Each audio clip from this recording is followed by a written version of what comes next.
Good day mga ka-DIY. May ibabahagi ko sa inyo itong 4-pin regulator wiring diagram. Bago natin yung umpisan, paki-subscribe at paki-click ang notification bell para laging updated kayo sa mga bago kong videos. Okay, umpisahan na natin mga ka-DIY. Ito, ano natin, number 1,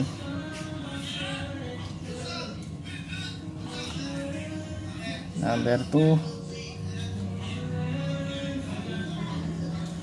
number 3, number 4. Okay, umpisan natin yung number 1 mga ka-DIY. Yan yung kulay red. Red. Kulay red. Papuntang battery.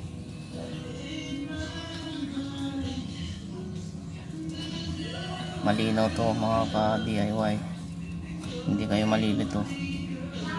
Tsaka yung number 2, yan ay kulay yellow, color yellow.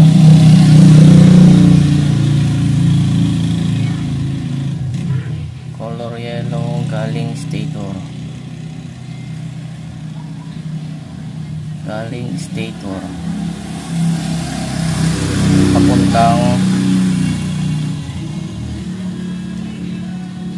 Papuntang headlights.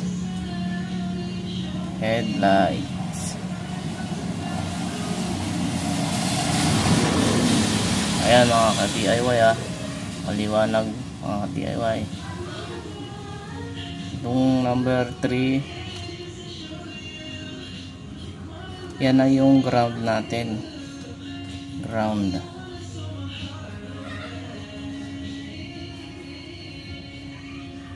Number 4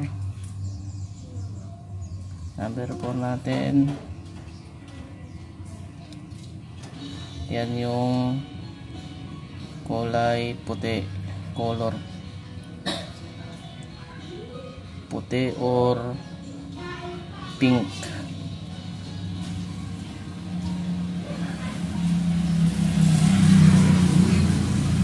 Yan naman ay galing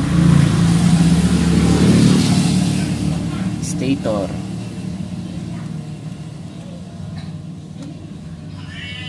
Yan yung charger natin. Yan ay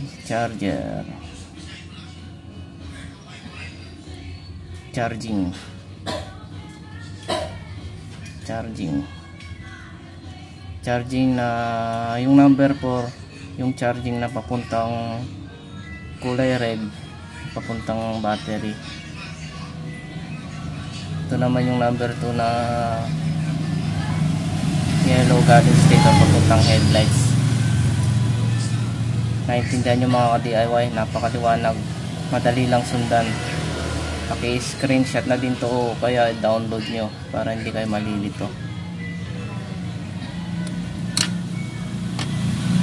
Okay na yung mga ka-DIY, sana masundan nyo. Napakadali lang ito. Ito yung mga pinaka-importanting mga bagay para malaman nyo sa mga nag-aaral at gustong matuto sa pag-wiring mga ka-DIY. Okay na ka-DIY, tatapusin na natin to. Good luck.